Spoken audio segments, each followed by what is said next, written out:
Hi, welcome to this particular class. Today we will learn few examples how to use photolithography to fabricate a micro heater or a pressure sensor. Actually and pressure sensor, because I will be teaching you both the things today, and using this understanding this particular process, you will be able to understand how we can actually design a process flow for devices that can be used for clinical research, such as microfluidic chip for rapid drug screening, right, or it can be a chip for understanding immunotherapy, or it can be a chip to understand antibiotic resistance, or it can be a device that can measure the electrical, thermal and mechanical property of a tissue, right, or it can be a grossing device. So, a lot of examples, but the core lies with microtechnology and the core lies with photolithography. Right now, again in lithography there are X-ray lithography, e-beam lithography, but we are not going into that particular aspect. The idea of this particular course is to understand how we can use a basic knowledge of microengineering and apply it for designing different devices, novel devices for clinical from clinical perspective. Right. So, yesterday or I think in the last lecture, what we have learned is how to use positive photoresist, negative photoresist, bright field mask and dark field mask, and what happens when we use positive photoresist, what happens when we use negative photoresist, right. Just to recall, when we use positive photoresist and we expose the wafer, then expose the wafer using UV light, then the area which are not exposed, the area which are not exposed in positive photoresist, okay, that becomes stronger. In the case of negative photoresist, the area which are not exposed becomes weaker, right, and we have seen an example. Today let us see how we can design a micro heater, alright, a micro heater. So, I will show you a micro heater which is right now in my hand. If you can see, this is a micro heater, right, and yeah. So, this is what we can look at the micro heater. Just to help you out, if I put it next to my shirt, or let us say like this, it is better, you see now, yeah. So, these are the coils, right, here are the coils of the micro heater, here are two contact pads, here are two contact pads, okay. So, if you see this, yeah. So, here is a coil of a micro heater and here there are two contact pads. So, how can we fabricate this particular micro heater? This is a glass wafer, but you can take example of oxidized silicon wafer as well. So, let us see.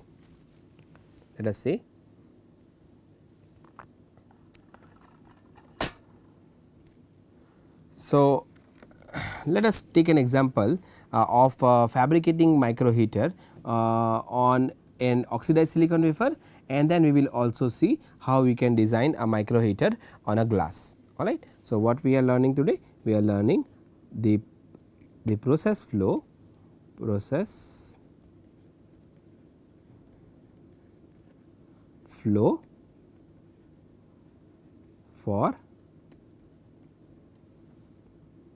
fabricating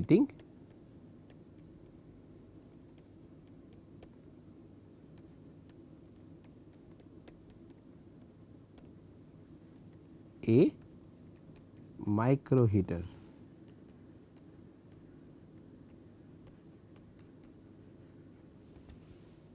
Process flow for fabricating a micro heater.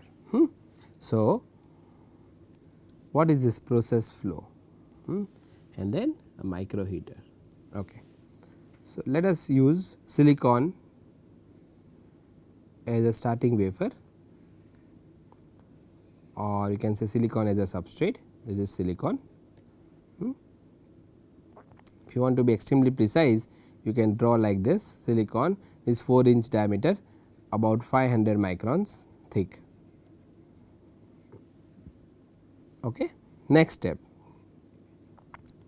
is to grow silicon dioxide. We have learned yesterday, right, how to grow silicon dioxide, either using wet etching, oxidation, or using dry oxidation, correct, using wet oxidation or using dry oxidation.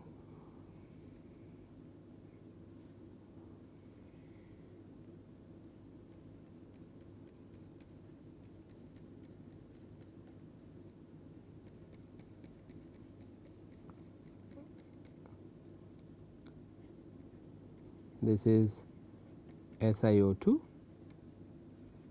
silicon, SiO2. SiO2, let us say we have grown 1 micron, and this is using thermal oxidation, Okay. What is our next step? Next step would be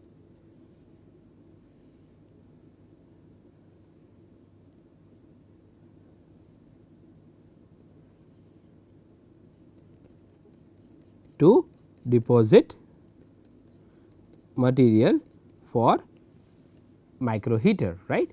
So, what is that material? We can use nickel, we can use nichrome, right, we can use platinum, we can use polysilicon, lot of materials are available for us to fabricate our micro heater. All right. How we have deposited nichrome? Either using thermal evaporation or using E-beam evaporation, right, or sputtering. Yesterday or day before yesterday, whenever we have taken a last lecture, what we have learned, what are physical vapor deposition techniques, right, and in physical vapor deposition techniques we have learned thermal evaporation,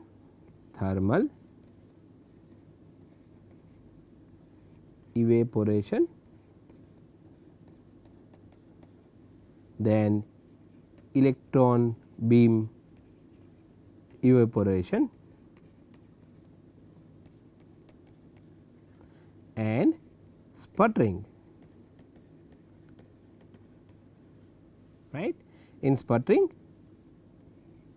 there is a DC sputtering, there is a RF sputtering, then there is a magnetron. If you use magnetron, then the heat generated would be less. We have seen that in the last class, right. So, these are all physical vapor deposition. These all techniques are physical vapor deposition, PVD, right. So, using one of this technique, we will be depositing nichrome or nichrome on oxidized silicon substrate, right, oxidized silicon substrate. Okay, good. Now what?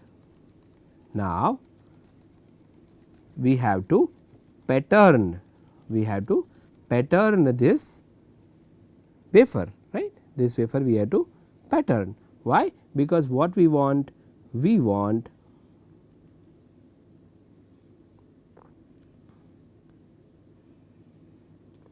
sorry,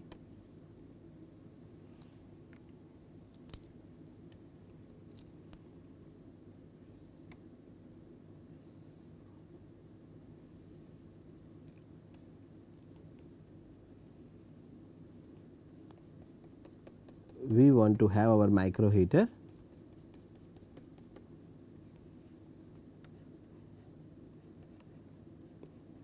on our oxidized silicon substrate in this particular fashion. This is a cross section, correct. This is what we want. So, after this thing, so let us say step number 1, this is step 2, step 3, step 4 would be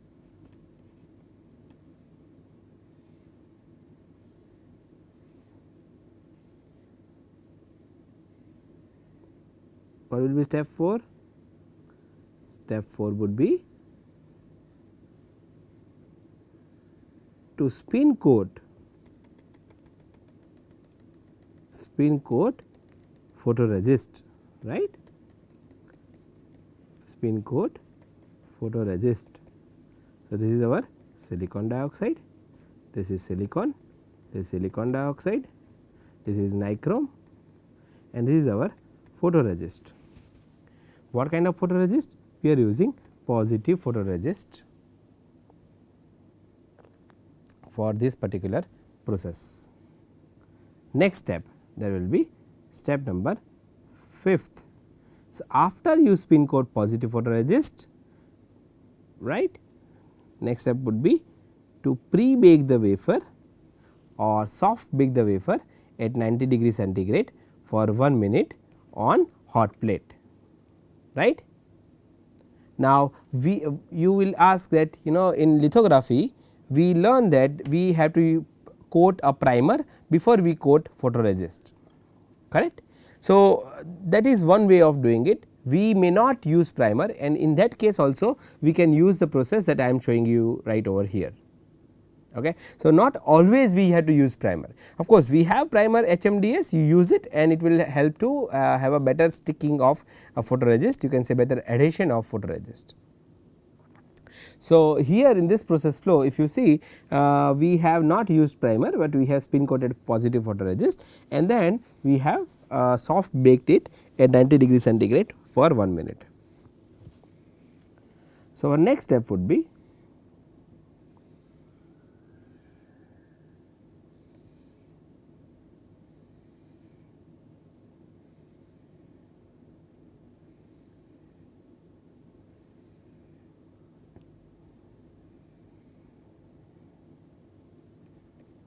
what is the next step? We have to expose the wafer, correct, but for exposing the wafer we have to first load the mask, we have to first load mask, load and align the mask. So, this will be our mask.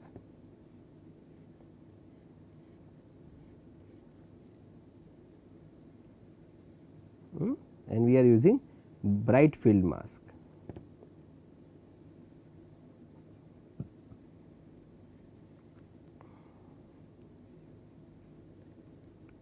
Now, we have used positive photoresist and we have used bright field mask.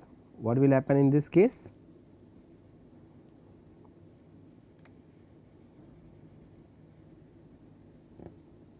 This is our bright field mask. This is photoresist, this is nichrome, this is silicon dioxide, this is silicon, this is silicon dioxide and then we are exposing our wafer using UV light. So, that will be 5th and 6th, process number 5th and process number 6, right. So, we are using what kind of photoresist? We are using positive photoresist. So, if we are using positive photoresist and if we have exposed the wafer, what we are expecting? The area which is not exposed, the area which is not exposed will get stronger, right. The area which is not exposed will get stronger. So, next step would be step number 7, we will develop the wafer. So, develop the wafer means developing photoresist. Developing photoresist. So,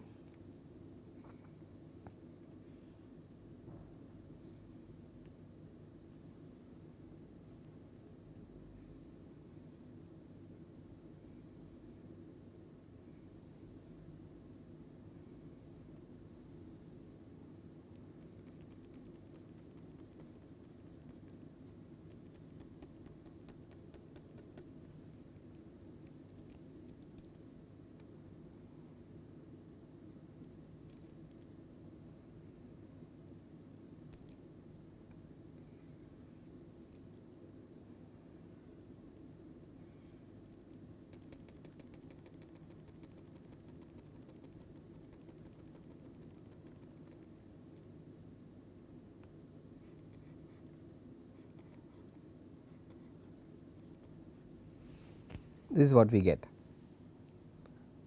this is what we get. Okay. Now we have to next step, step number 8. What we have to do next step? Next step would be to etch nichrome, right. So, this is our photoresist, this is nichrome, SiO2, silicon, SiO2, right, and the nichrome would be about 0.3 microns. We can change the thickness of nichrome depending on whatever resistance of the heater we are desiring, because we know the area covered by the heater, we know the length of the heater. So, from that we know the resistivity of the material. So, from that we can calculate the resistance, right. Resistance formula is very simple, R equals to rho L by A, right. So, if you know the length, if you know the area and if you know the resistivity of the material, you can calculate your resistance. So, and of course, the area is nothing but W into T. So, it depends on thickness as well. So, thickness will change, the thickness of nichrome will change the overall resistance of the heater. So, now after photoresist developing photoresist, the next step would be to etch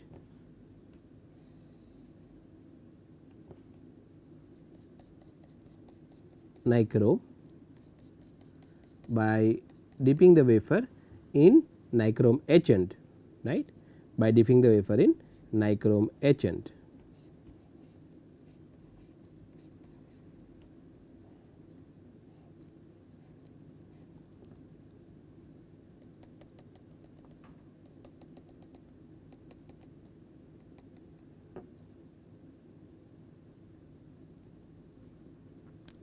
So, as you can see, the area which is protected by photoresist, it will not get etched, right. The area which was not protected by photoresist, which is not protected by photoresist will get etched. This is nothing but our silicon dioxide, the wafer is silicon and this is our silicon dioxide, this is photoresist and this is nichrome, right. Next step would be acetone dip. So, you always have to remember, whenever we perform any chemical etching, like for example, photoresist developer, you have to rinse the wafer and then dry the wafer with nitrogen. Same way for nichrome etching, we have to rinse the wafer with DI and then dry. After nichrome etching is over, we have to rinse the wafer and dry it with nitrogen.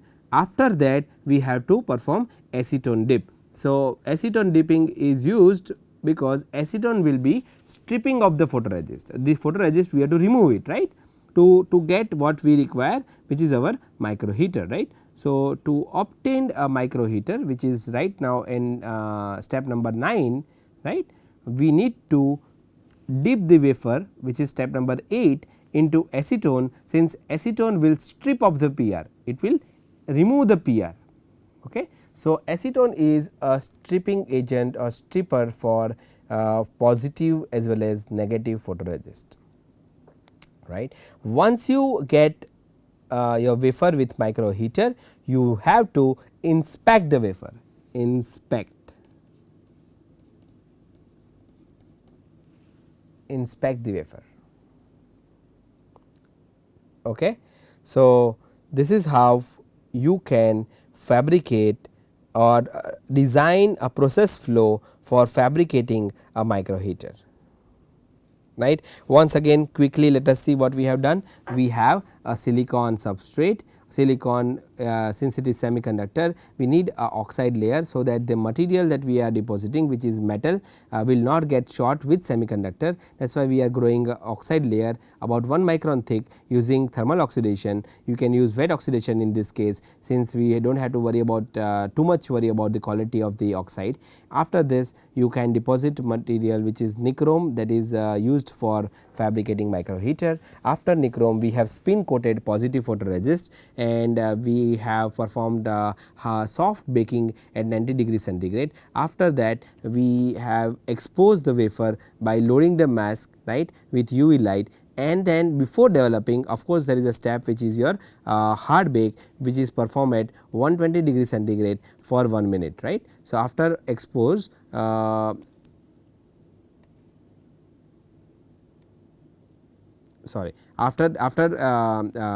after UV light exposure, we have to develop the photoresist. After developing the photoresist, you have to perform hard bake, which is done at 120 degree centigrade for 1 minute. Okay. So, do not get confused here, soft bake after you spin coat photoresist, hard bake after you develop the photoresist. Okay. After hard baking, you have to etch the nichrome, right, because this PR would be hardened, and after etching your nichrome, you have to dip the wafer in acetone. So, when you dip the wafer in acetone, you get your micro heater. This is a photolithography process that we have performed to obtain a micro heater that we have seen at the starting of this class, which was on glass. So, now if somebody asks you that instead of silicon, if I give you a glass, what is the process flow? Instead of silicon, if I give you a glass, what is the process flow, right. So, it has become so easy. Let us see here.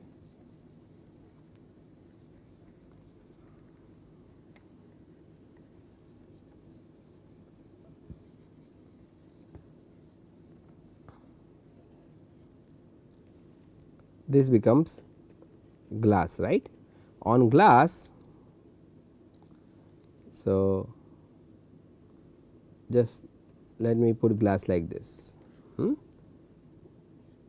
So, on glass, I can directly deposit nichrome, correct. I can directly deposit nichrome.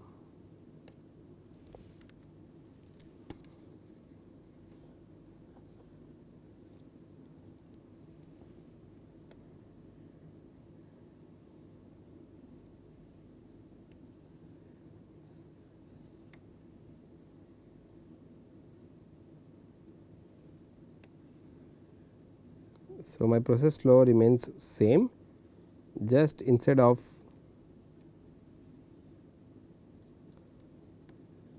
silicon dioxide and silicon, I have to write glass, that is it, so easy, see.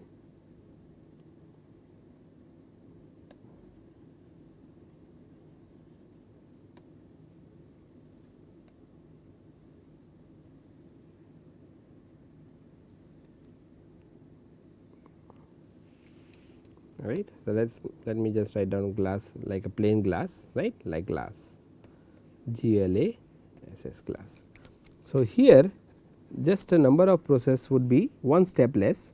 So, this will be the first step, this will be second step, right, glass, then you have nichrome deposited on glass using PVD, then you coat positive photoresist on glass, then you perform soft bake at 90 degree centigrade for 1 minute on hot plate, then you load the mask,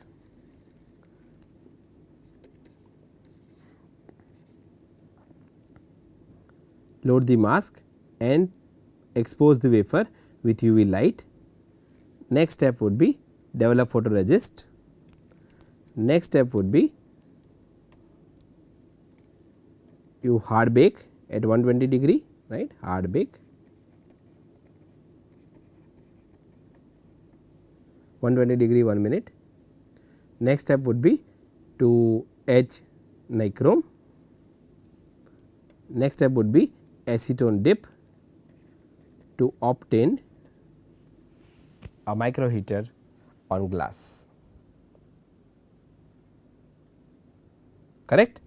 What is the difference? What is the difference between silicon dioxide and glass? What is the difference between silicon dioxide and glass?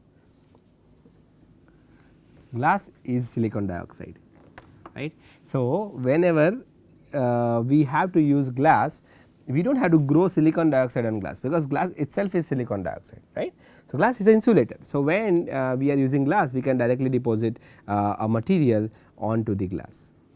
So, when you perform this experiment, when you perform this process flow, then you get the device that we have seen in the starting of this module, right. This is a micro heater that you get, right. So, this is an example of a micro heater. Now, the interesting thing would be, what if I have to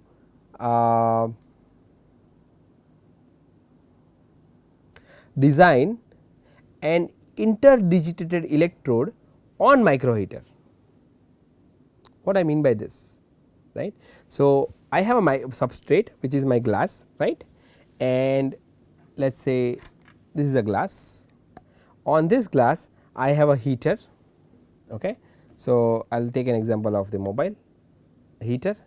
On this heater I want to have another material which are my interdigitated electrodes, right. So, let us say this is interdigitated electrode. Now, can I deposit or can I fabricate interdigitated electrodes over the glass in this fashion?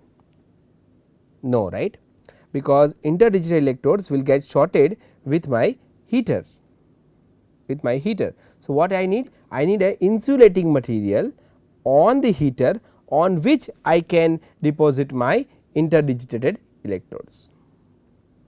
So, that will be 3 mask process.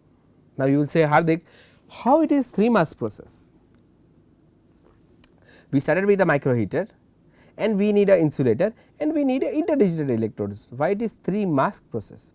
So, we will see why it is 3 mask process and how we can use the another dark field mask in that particular case. Okay. So, let us see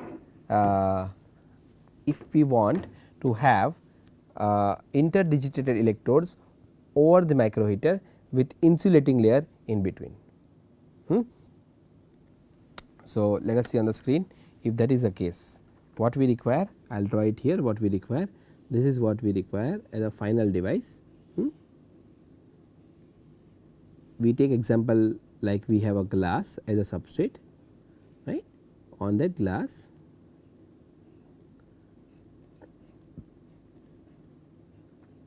we have micro heater, okay, and on the micro heater let us draw like this. On the micro heater we want to have an insulating material. On insulating material we want to have interdigitated electrodes. So, glass, this is our micro heater,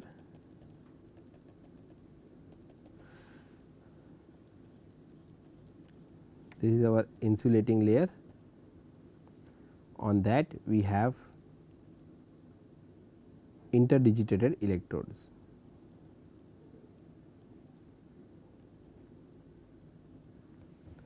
This is what we want. How can we get this? How can we get this?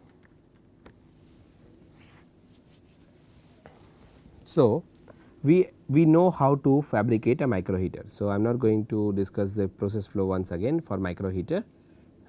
We already have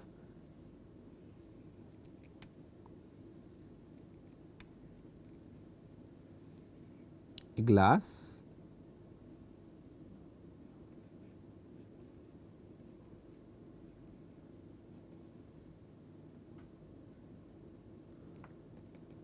with micro heater, right. That is our first step.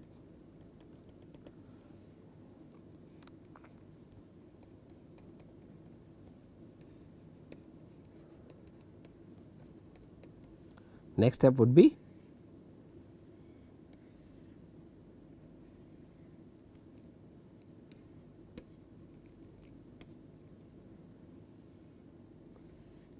to grow insulating material, right, to grow insulator on this micro heater.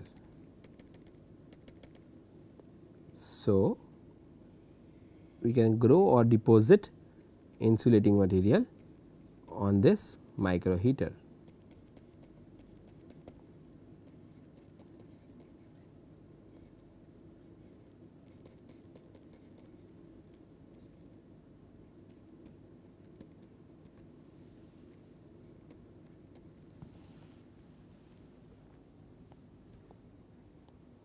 Okay. So, nichrome and then insulating material on nichrome. How can we deposit insulating material? You can use sputtering.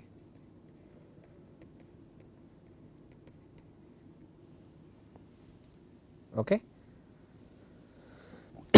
There is another process also called PECVD.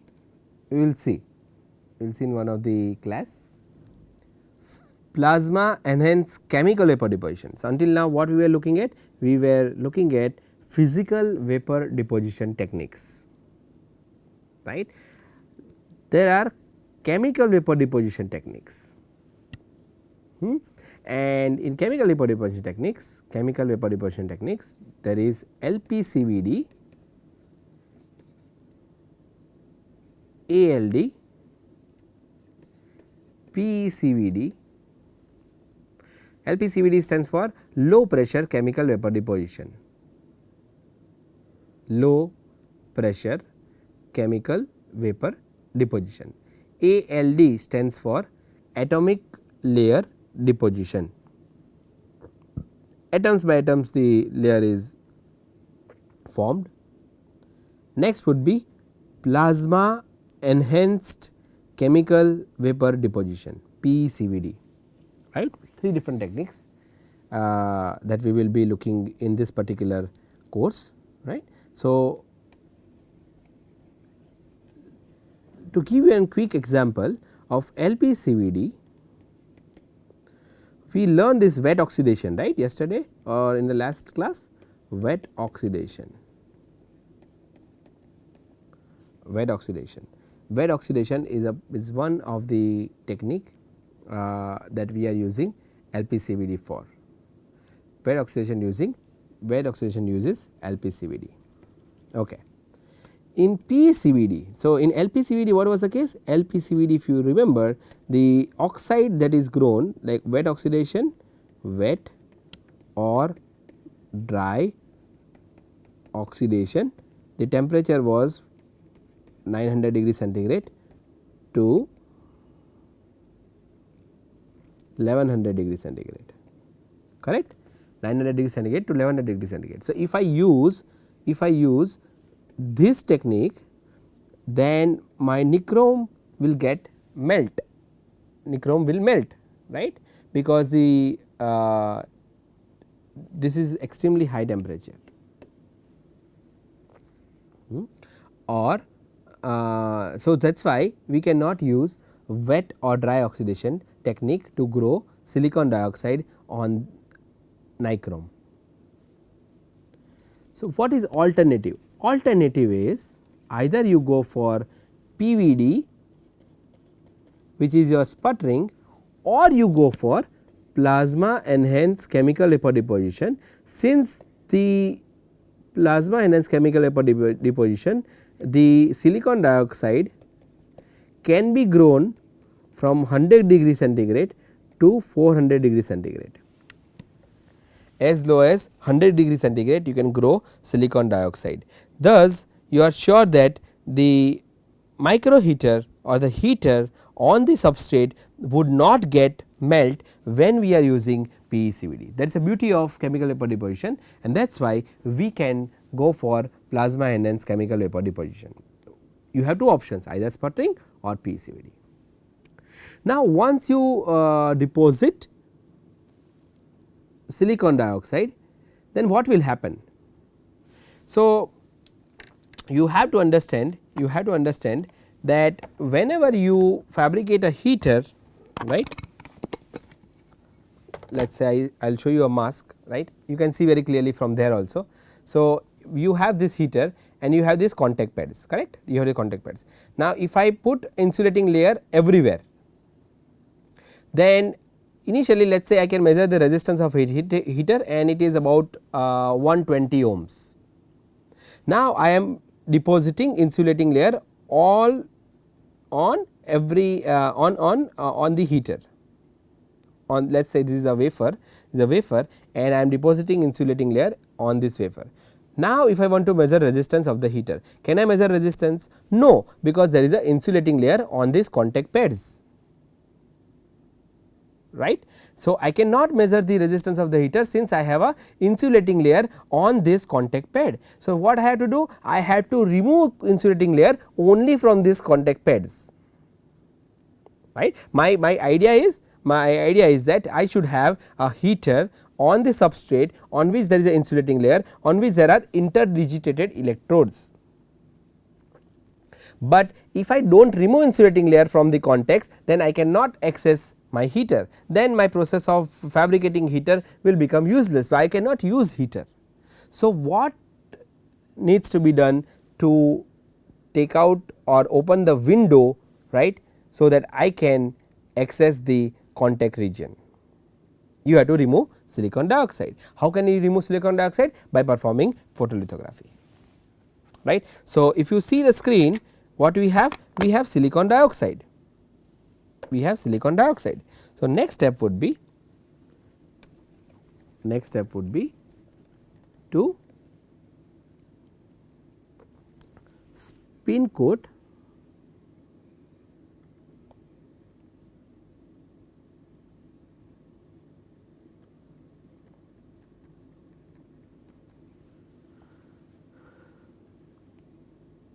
photoresist, right, spin coat photoresist. Why we are using this? To remove the silicon dioxide from the contact area, right, you see here. Okay. So, this is our photoresist, silicon dioxide, nichrome, glass, correct, positive photoresist.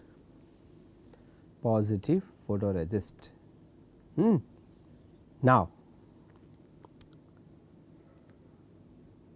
after this we know we have to soft bake 90 degree 1 minute hot plate. Next step,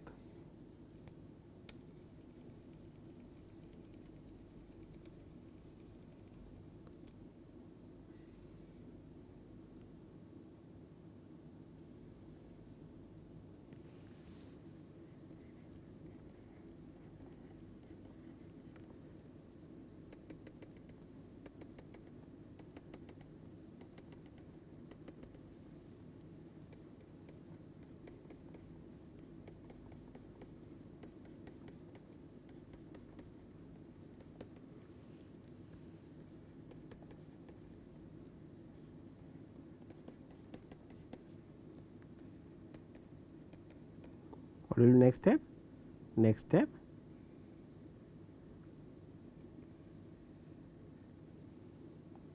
would be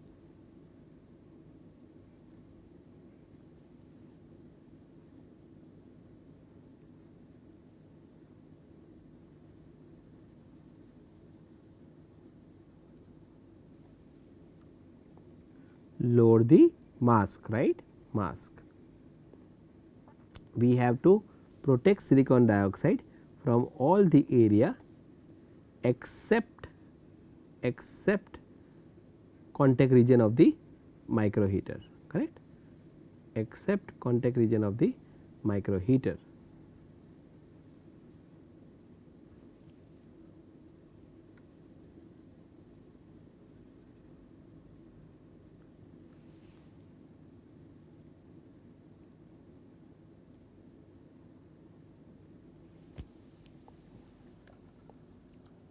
Right.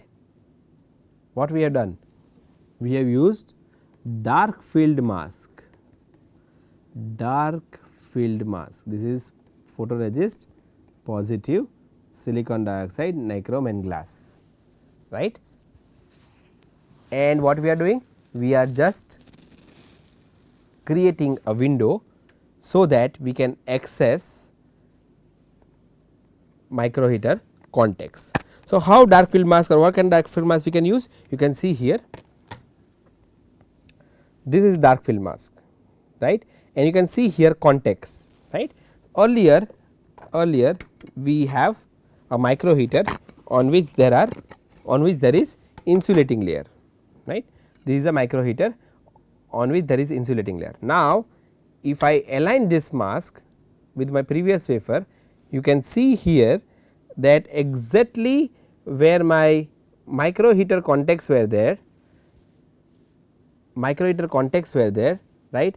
I have opening through what? I have opening through my dark film mask, you can see very clearly here, right. So, the advantage of using dark film mask is now very clear in this particular example. If I have a micro heater, then I have to have a dark film mask, so that I can remove the contact silicon dioxide from the contact pads of the micro heater, you got it. So, now I am using dark film mask, to etch out silicon dioxide from the contact region of this micro heater. Okay. So, now if you come back to the screen, what do we see? That we have a dark film mask.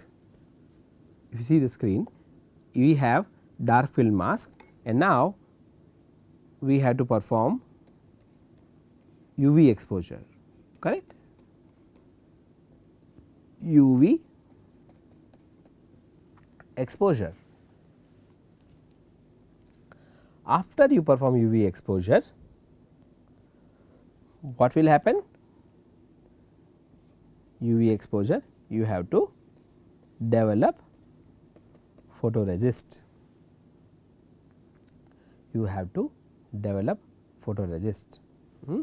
So, when you develop photoresist, you will get glass,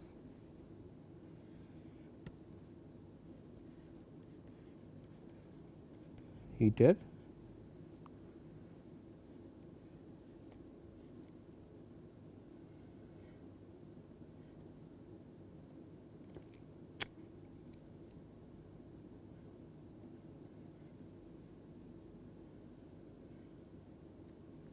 photoresist,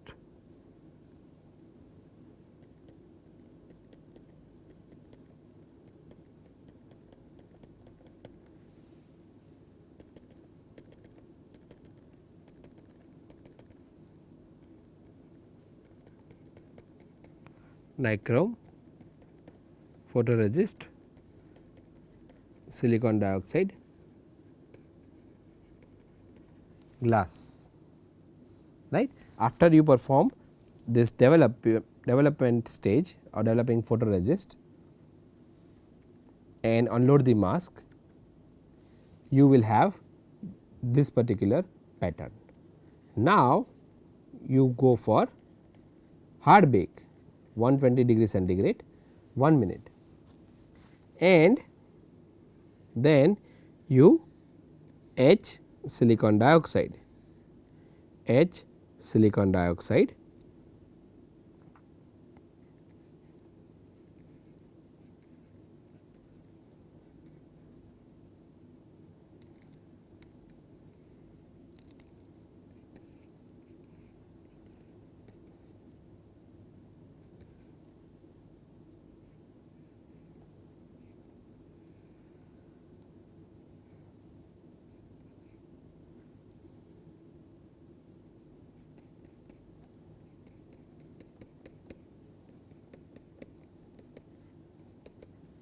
See what happened? The area which was not exposed in positive photoresist, that area got stronger, and that is why the photoresist stays in that area. The area which was exposed in UV light got weaker, right, and this is dark field mask as we have seen. Now, you perform hard bake and you have to etch silicon dioxide. For etching silicon dioxide, what you have to use? You have to use buffer hydrofluoric acid, BHF, for etching silicon dioxide. So, we have now SiO2, we have our micro heater,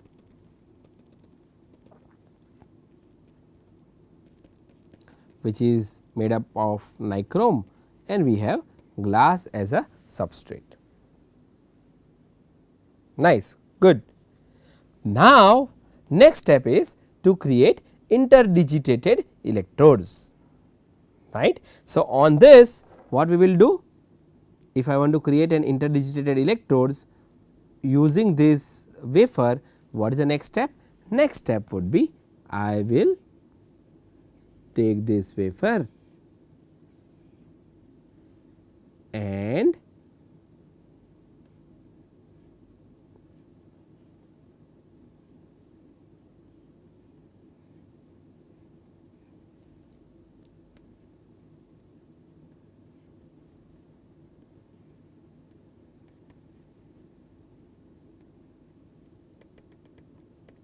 deposit. Let us say interdigital electrodes are made up of aluminum. Okay. I will deposit aluminum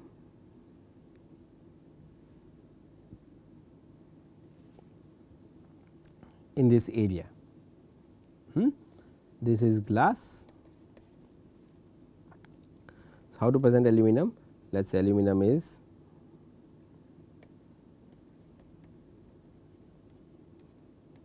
like this design. So, what I have done over this wafer, so let us say wafer number A, I have deposited aluminum using PVD, thermal evaporation. We can use thermal evaporation to deposit aluminum onto this wafer. Okay. What is the next step? What do you think? Next step would be to spin coat photoresist, spin coat positive photoresist. What will be the next step? Next step would be soft bake at 90 degree centigrade for 1 minute, soft bake at 90 degree centigrade for 1 minute, right. After this, what should be next step? Next step would be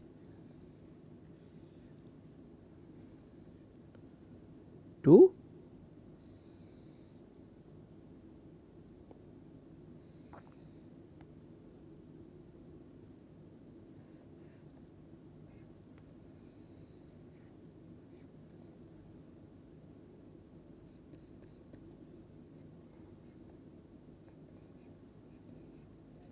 load the mask, correct, to load the mask.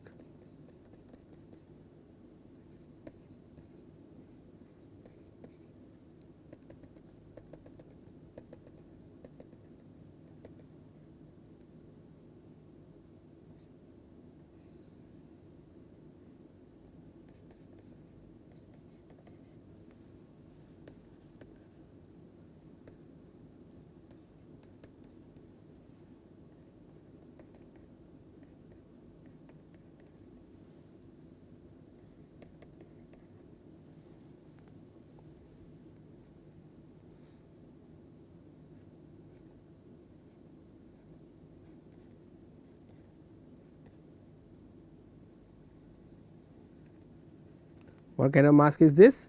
Bright field mask, right, because we want to form interdigitated electrodes,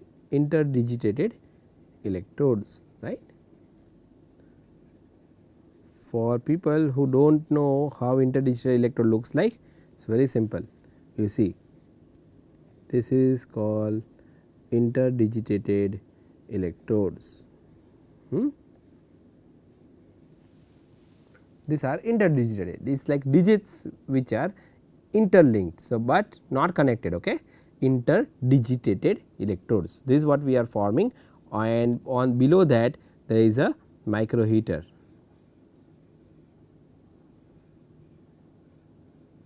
Right, and between interdigital electrodes and micro heater there is a insulating material which is our silicon dioxide. This is what we are forming. Okay. So, now you have bright field mask that we have loaded positive photoresist, aluminum, silicon dioxide, we have micro heater, and we have your favorite glass substrate. It can be yours, it can be my favorite also, does not matter. Okay. After this, what is the next step? Next step would be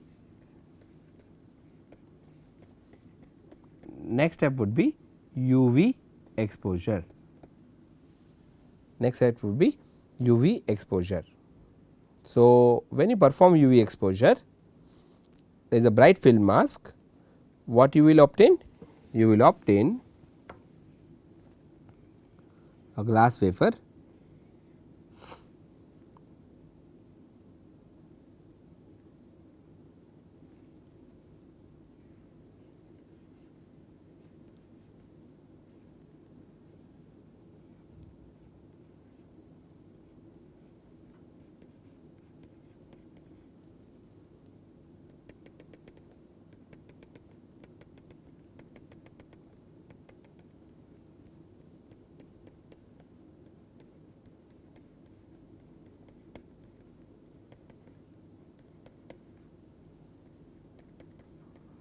silicon dioxide,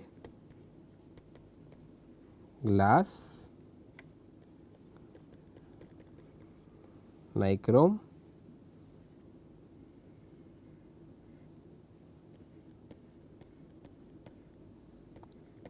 aluminum,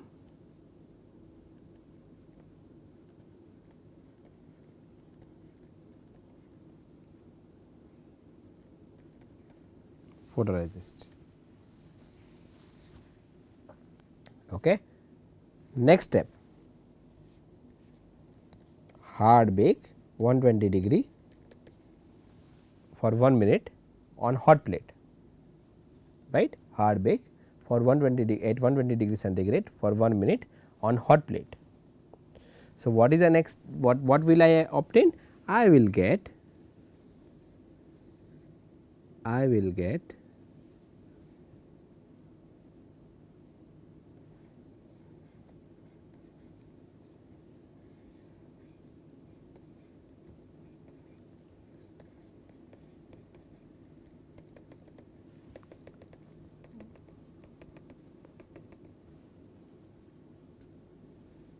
after 120 degree hot plate, what we hard bake, right. What is the next step? Next step would be aluminum etchant, aluminum etchant. So, aluminum etchant, aluminum etching, what we will have? We will have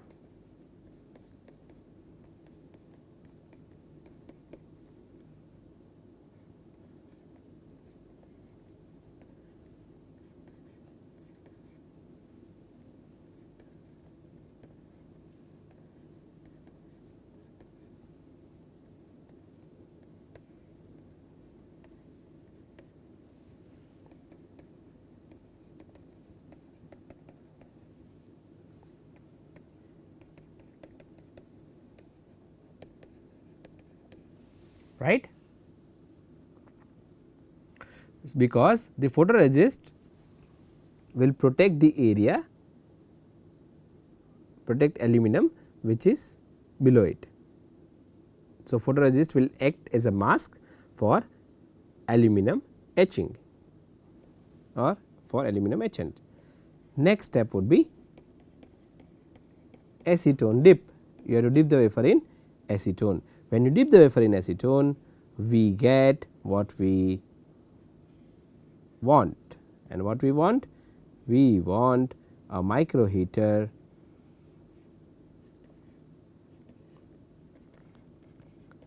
we want a micro heater at the bottom over which there should be insulating material. These are contact pads, okay, on which I am drawing aluminum.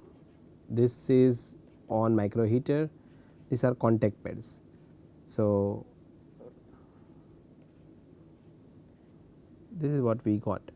We got aluminum interdigitated electrodes, we have SiO2, we have nichrome, we have glass.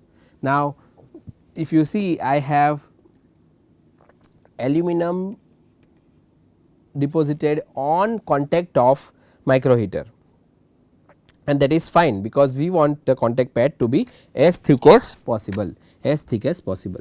So, if you perform this photolithography, then you obtain this kind of interdigitated electrodes and micro heater separated by an insulating material.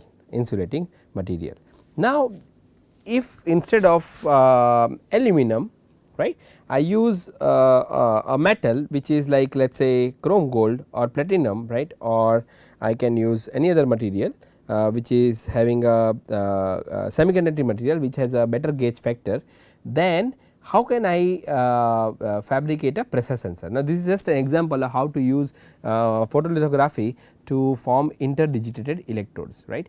But in case if I want to form a pressure sensor, how can I form pressure sensor using what you call using the same kind of photolithography and oxidized silicon substrate.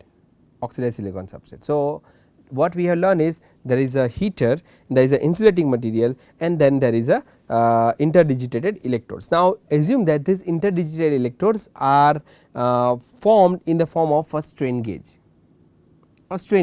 right. So, instead of interdigitated electrodes we have patterned a strain gauge, but if I have a oxidized silicon substrate, how can I use this material as a pressure sensor? You get it. So, because if you see silicon, if you see a silicon wafer is of course thin, but it is very hard, is brittle but hard, right, it is brittle but hard. So, even I press it, it will not bend. Suppose I have an interdigitated electrodes on top of this oxidized silicon wafer, if I want to apply a pressure, because it, let us say not interdigitated electrodes, let us say strain gauge. If I have a strain gauge on this oxidized silicon wafer and if I apply a pressure, it has to bend to get strain and to get proper results, right. So, if there is a piezoresistive sensor on this oxidized silicon wafer, how can I use this sensor as a pressure sensor or a force sensor? It is very simple, extremely simple. So, let us see how we can use this one for our this particular example. So, if you see the screen, if I have an oxidized silicon substrate, you understand this, okay. Now, you guys know how to pattern a micro heater, interdigitated electrodes or any pattern, any given pattern, right. So, we have silicon dioxide, we have silicon, we have silicon dioxide. Now, what I am saying is, if I have a strain gauge, or let us say piezoresistive sensor, does not matter, it is same thing, piezo sensor. And if I apply, let us say, a pressure or a force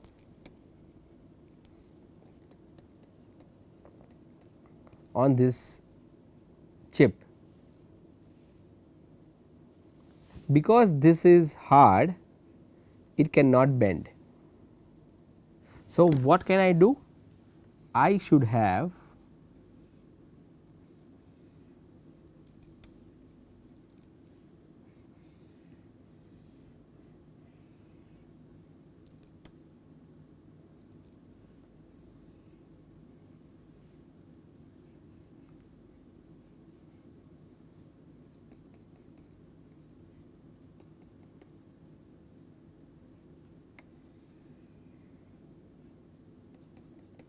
a piezoresistive sensor,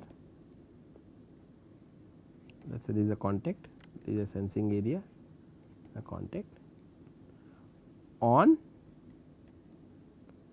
diaphragm, on a diaphragm. I can create a diaphragm using photolithography, so that now when I apply a force, this will bend, this will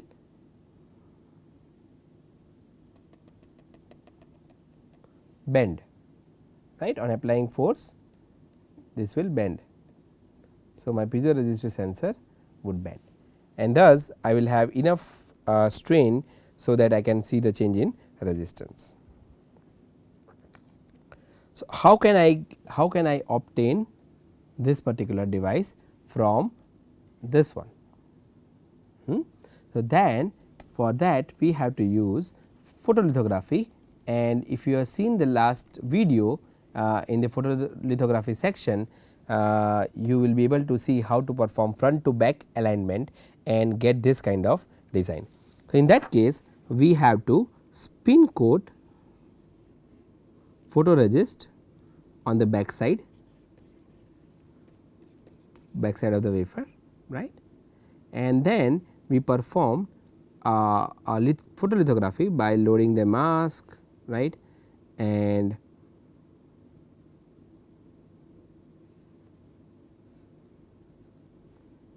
it can be a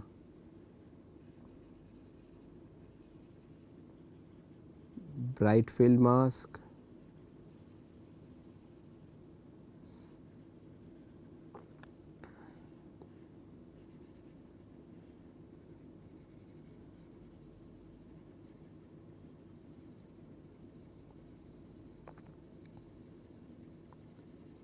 it can be a bright field mask, okay, and then UV exposure. So, whenever I say positive PR, it is assumed that we after positive PR coating we are performing soft baking, soft baking. Load the mask, UV expose. So, what you will have? You will have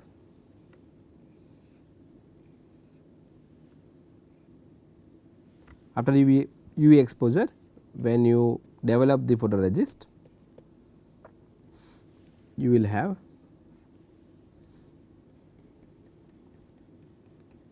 oxidized silicon substrate with sensor,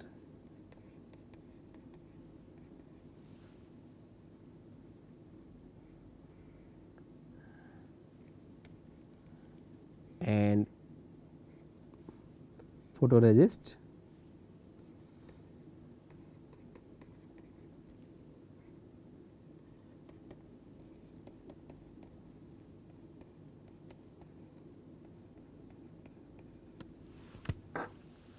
right.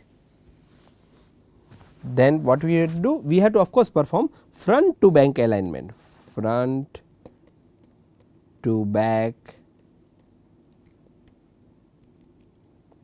alignment, right. So, that this is aligned with respect to your area which you want to have, we want to etch and create a diaphragm. After this, next step would be, so PR developer, then you will get this, then you of course performed hard bake, followed by BHF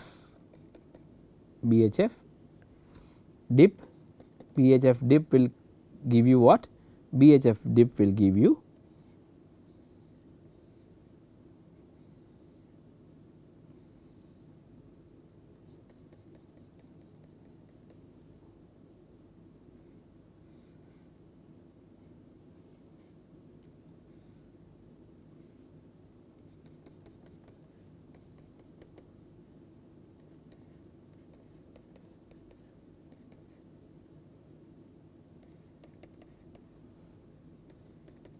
this pattern, right. The silicon dioxide will get etched from the area which is not protected by photoresist, from the area which is not protected by photoresist. So, what will be the next step? Next step would be to etch silicon. So, after this if I keep the wafer in silicon etchant,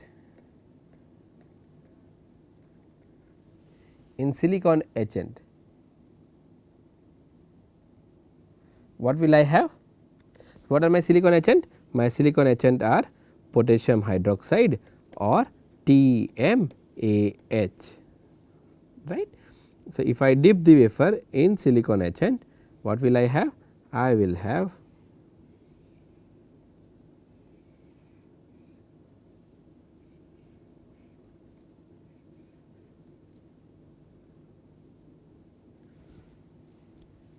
so, before we dip in the silicon wafer, we can remove the photoresist, because we do not require photoresist, right. Silicon dioxide will act as a mask in silicon etchant. So, we do not require photoresist, we can dip the wafer in the acetone dip followed by silicon etch.